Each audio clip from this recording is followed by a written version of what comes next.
इसको जरूर गंभीरता से लेंगे, नहीं तो लोकतंत्र नाम की चीज अपने इंडिया में रहेगी नहीं।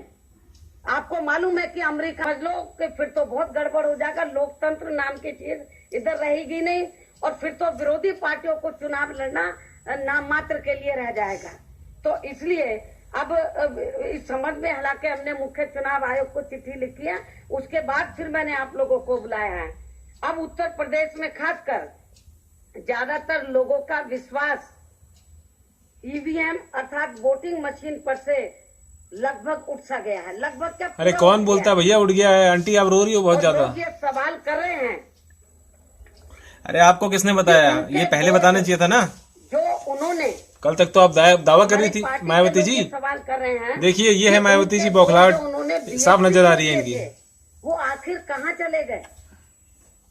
मुस्लिम समाज के लोग ये बोल रहे हैं कि हमने तो। बहन जी आपको इस बात पे यकीन हो चाहे ना हो, जो ये आंकड़े बता रहे हैं ये जनादेश है, जनता बता रही है कि किसे बनना है मुख्यमंत्री और किसे नहीं बनना है। आप कौन होती हैं निर्धारित करने वाली कि चुनाव आयोग ने जो चुनाव करवाए हैं उनमें आप चुनाव आयोग के ऊपर अंगुली उठा रही हैं। और मैं तो ये कहना चाहूंगा कि अगर इनको इतना ही ज्यादा इस चीज से प्रॉब्लम हो रही है तो इनको पहले ये चीज डिसाइड करनी चाहिए थी ना। इलेक्शन कमीशन को पहले से रिटर्न में देखना चाहिए था कि बैलेट पेपर, और तुम कैसे कह सकते हो कि तुम हार गए तो बैलेट पेपर में आप करवाओगे और जो पुराने तरीके से वोटिंग कराओगे उन्हीं उसमें ही तो धांधली होती थी, इसीलिए तो ईवीएम मशीन्स लगाई गई हैं। और ये कह रही हैं कि भाई कि मतलब उसमें धांधली हुई है, मोदी के नाम से वोट हुई है। ये तो साफ साफ दिख रहा है इनके चेहरे में कि ये मतलब बिल्कुल हार हजम नहीं हो रही, इनके गले से नीचे नहीं उतर रही है। एक तो मोदी जी ने नोटबंदी से पहले इनको बिल्कुल, और सबसे बड़ी बात यह है कि जब डिमोनेटाइजेशन हुआ था तब यही थी कहने वाली कि इन्हीं सब कुछ लोगों को आग लगी थी कि यही लोग कह रहे थे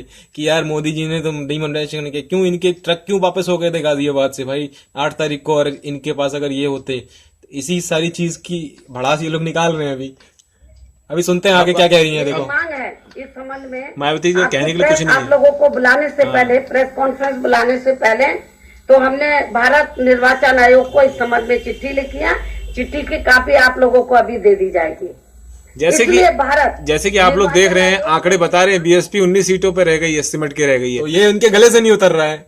अब तो उनके पास पब्लिसिटी बचा नहीं है, लास्ट टाइम है अभी अगले 4-5 साल। और क्या जनता क्या बेवकूफ है? इलेक्शन का कराने में ये कह रही है कि बैलेट पेपर से करवाए जाए, तो ये क्या जनता बेवकूफ? यूपी कितना बड़ा स्टेट है, इलेक्शन दोबारा करवाएंगे उसमें पैसा कितने करोड़ों खर्च होंगे, ये क्या ये देंगे अपने घर से? कल तक तो बोलती थी कि आने दीजिए जनादेश, देखिए जनता दिखाएगी आपको।